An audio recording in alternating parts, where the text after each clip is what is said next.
各位媽媽大家好，我係營養師媽媽劉立兒 Priscilla。你嘅 BB 係咪已經到食固體食物嘅時間啦？你有冇諗過用啲咩方法去餵 BB 固體食物呢？會唔會考慮用 BLW Baby Led Weaning 呢個方法去餵 BB 啊？今日想同大家講下 Baby Led Weaning 嘅好處同埋唔好處。喺我開始之前，鼓勵各位媽媽都可以 subscribe to 我嘅 channel。俾個 like 我，同埋可以留言俾我啊 ！Baby Led Weaning 簡稱 BLW， 中文譯做寶寶主導式斷奶。咁係點樣做嘅呢？呢一種係一種俾 BB 係食固體食物嘅一種嘅方法。咁 BB 食啲乜嘢嘅呢？ BB 咧係唔會食一啲糊狀嘅一啲嘅即係固體食物㗎。佢食咧就係食翻爸爸媽媽台面食嘅一啲平時食開嘅食物。咁同埋點樣食法啊 ？BB 咧就係由 BB 係決定佢係點樣食嗰啲食物㗎。咁但係通常係用手攞啦，就唔係經由人去餵嘅，係佢自己食嘅。咁同埋咧，佢可以係中意咧係玩啲食物都係容許嘅，同埋鼓勵嘅喺呢一個 BLW 嘅方法裏邊。咁至於佢食唔食晒啊？咁亦都係佢決定嘅喎。第二個好處咧，就係 BB 咧對食物咧都會有種好感㗎，因為由佢主導啊嘛，咁佢可以玩，同埋佢可以決定食唔食，咁唔會有人強迫佢㗎。咁所以咧，呢個係由細到大咧，係俾 BB 咧係同食物咧係建立一個比較健康嘅關係啦。咁對 BB 中唔中意食嘢嚟講咧，其實 BLW 咧。可能係會有一個好處，因為會增加 BB 對食物嘅好感嘅。至於 BLW 有冇啲唔好處啊？首先，目前嚟講咧 ，BLW 咧並唔係一種主流俾 BB 食嘢嘅方法嚟㗎，因為咧係好多嘅醫學界啊，甚至好多嘅研究咧，亦都係提出咧對呢一個方法咧嘅安全性啊，係有一啲質疑嘅。咁我同大家做一分析。BLW 第一個問題咧就係第一係好污糟、好 messy 嘅。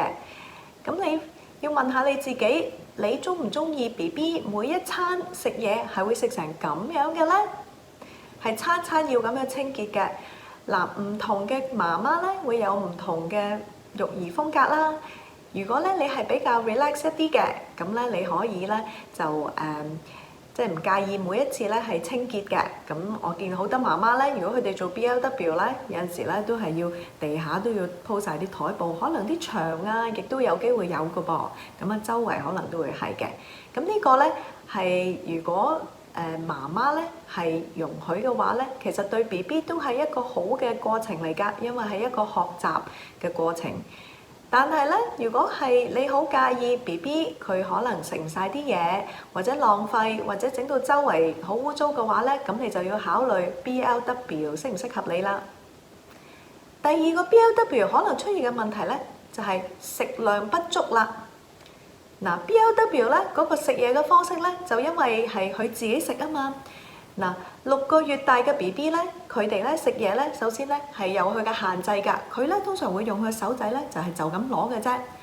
去到9個月、10個月咧，我哋咧其實係有一種 BB 有一種嘅能力咧，就係我哋叫 pincer grabs，OK，就係用拇指同埋呢個食指 ，OK，就係夾啲嘢嘅，咁咧就放入口裏邊。嗱 ，BB 咧如果係發展遲緩嘅話咧。首先6個月咧就應該未必做到呢個 BLW 㗎啦。咁到9個月咧，如果 BB 咧佢係用呢個手指，其實呢個發展係未去到做到嘅話咧，佢有陣時好多嘅食物咧，佢都未必能夠好準確咁樣去擺到入個口裏邊㗎。咁嗰個過程裏邊咧，可能 BB 咧會食嗰個固體食物嘅份量咧，都有機會唔足夠㗎。咁仲有第3個問題喎。咁就係鐵質不足嘅問題啦。嗱 ，BLW 咧好多研究咧都指出咧，就係 BB 咧好多時候係食鐵質嘅食物食得唔夠㗎。因為咧6個月之後咧 ，BB 咧嗰個鐵質嘅需要量咧係大幅咁增加㗎。咁而母乳咧去到6個月咧，嗰個鐵質嘅含量咧已經係唔足夠 BB 嘅需要，所以咧固體食物喺呢個階段裏邊咧就係提供到足夠嘅鐵質俾 BB。但係咧，如果 BB 咧係用呢一個 BLW 食嘢嘅方法嘅話咧，媽媽需要好留意，特別係補充翻一啲鐵質嘅食物俾 BB， 因為咧原來鐵質唔足夠咧，仲有係遲咗一段時間嘅話咧，係有機會係影響佢嗰個腦部發展，仲係可以係永久嘅一種嘅損害嚟㗎。咁所以咧，大家媽媽咧，如果做 BLW 嘅咧，唔好忘記就早啲咧係俾一啲嘅鐵質豐富嘅食物俾 BB 啦。咁包括一啲紅肉類啦。咁有啲媽媽咧，我會見到佢哋可能會整一啲免治肉咧，變成一啲即係 hamburger 扒啊咁樣俾 BB 去攞住嚟食啦。咁咧或者要俾一啲牛肉啊咁樣俾 BB 去食嘅嚇。咁但係咧 ，BB 食唔食得到咧？咁其實要睇下 BB 咧嗰個咀嚼嗰個情況啦。最後一個問題咧，就係 BB 咧可能係有呢個啃喉嘅風險㗎。嗱，好多 BB 咧，其實咧因為咧baby led weaning 咧就係講緊係用食物咧嗰個最原始嘅狀態係俾 BB 食㗎，咁咧所以咧就冇呢啲糊仔食物㗎。咁有陣時咧有啲食物咧，如果係唔夠腍嘅，又或者係好圓嘅、好硬嘅，咁就咁俾 BB 食，咁當然係會增加呢一個啃喉嘅風險啦。咁所以咧媽媽咧好需要咧就係留意返 BB 嗰個食物嗰個狀態係咪適合俾 BB 食㗎。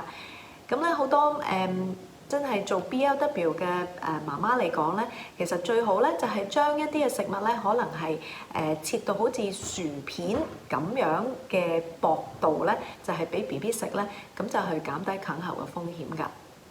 實際上嚟講咧 ，BB 咧食媽媽爸爸本身餐台上面嘅食物咧，係咪樣樣嘢咁適合佢食咧？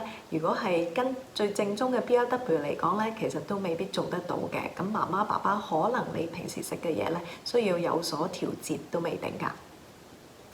所以 BLW 咧有佢嘅好處啦，但係亦都有佢嘅唔好處㗎。我咧就會鼓勵咧 BB 可以自己咧係餵食。其實最好嘅方法咧，都係融入咗 BLW 嗰個理念，就係鼓勵 BB 自我餵食。咁之後咧，再加一啲平時食一啲嘅安全啲、夠腍嘅一啲嘅食物，同埋補充嘅鐵質。所以咧，如果要做 BLW 咧，都唔係咁簡單㗎。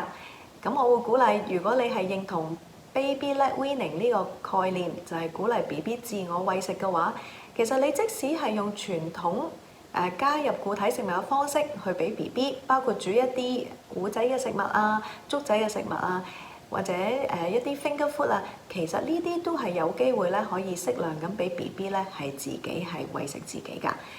遲啲同大家再分享下有啲咩方法鼓勵 BB 自我餵食啊！希望大家 subscribe to 我 channel， 俾個 like 我。遲啲見啦〜